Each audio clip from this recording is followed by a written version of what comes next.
Hi there. We are on day 349 of our Through the New Testament 1 year. And we're going through Revelations. Today we are on Revelation chapter 6. Remember yesterday, my system is all messed up here. There we go. Remember yesterday, all right, first he went into the throne room. And then yesterday they explained everything in the throne room.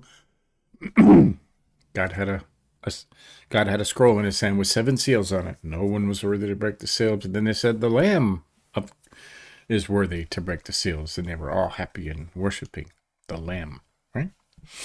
So, now let's talk about the 7 seals.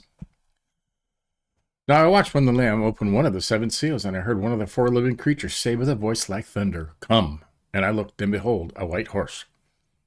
And its rider had a bow, and a crown was given to him. And he came out conquering and to conquer. Right? Conquering and to conquer. Hold up here.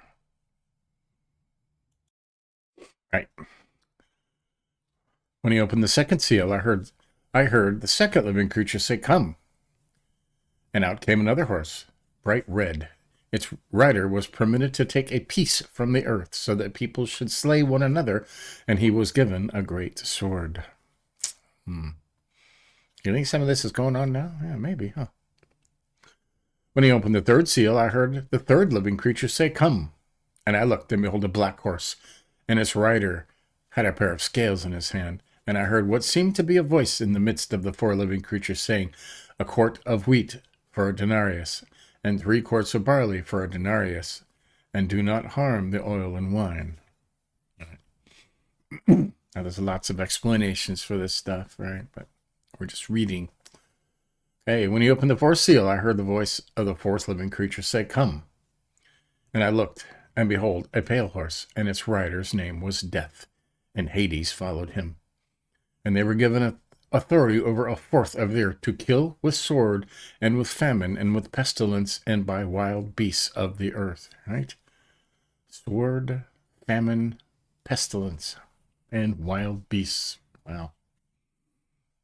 When he opened the 5th seal, I saw under the altar the souls of those who had been slain for the word of God and for the witness they had borne. They cried out with a loud voice, "O sovereign Lord, holy and true, how long before you will judge and avenge our blood on those who dwell on the earth?" Now, these are the martyred, okay? Lots of them. There's been 125,000 Christians martyred just in the last 6 months in one country.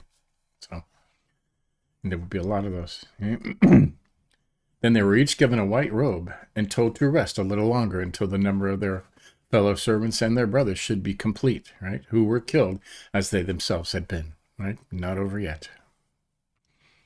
When he opened the 6th seal, I looked, and behold, there was a great earthquake, and the sun became black as sackcloth. The full moon became like blood, and the stars of the sky fell to the earth, as the fig tree sheds its winter fruit when shaken by a gale.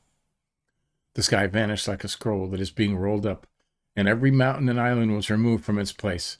Then the kings of the earth, and the great ones, and the generals, and the rich and powerful, and everyone, slave and free, hid themselves in the caves and among the rocks of the mountains, calling to the mountains and rocks, "Fall on us and hide us from the face of him who is seated on the throne and from the wrath of the Lamb. For the great day of their wrath has come, and who can stand?" Right. See, now this kind of makes you think of the rapture too, huh? That we won't be around, because it says, right? Then the kings of the earth, and the great ones, and the generals, and the rich, and the powerful, and everyone, slave and free, hid themselves in the caves and among the rocks of the mountains, calling to the mountains to fall on us and hide us. Okay?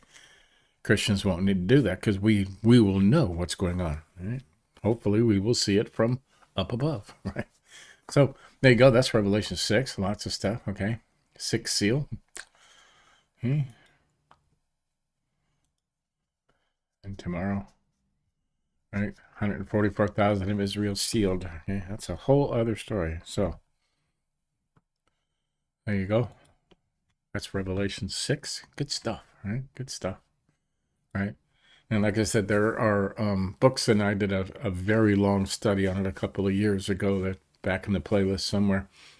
And we spent a lot of time with each seal and what it meant, what it represented, you know, going back to the original Greek and Hebrew and Aramaic and stuff. So there you go. Catch up on any you may have missed. You can catch up on this series in just like 5 or 6 videos. So, and give us a like, think about it. And tomorrow we'll continue. See you then.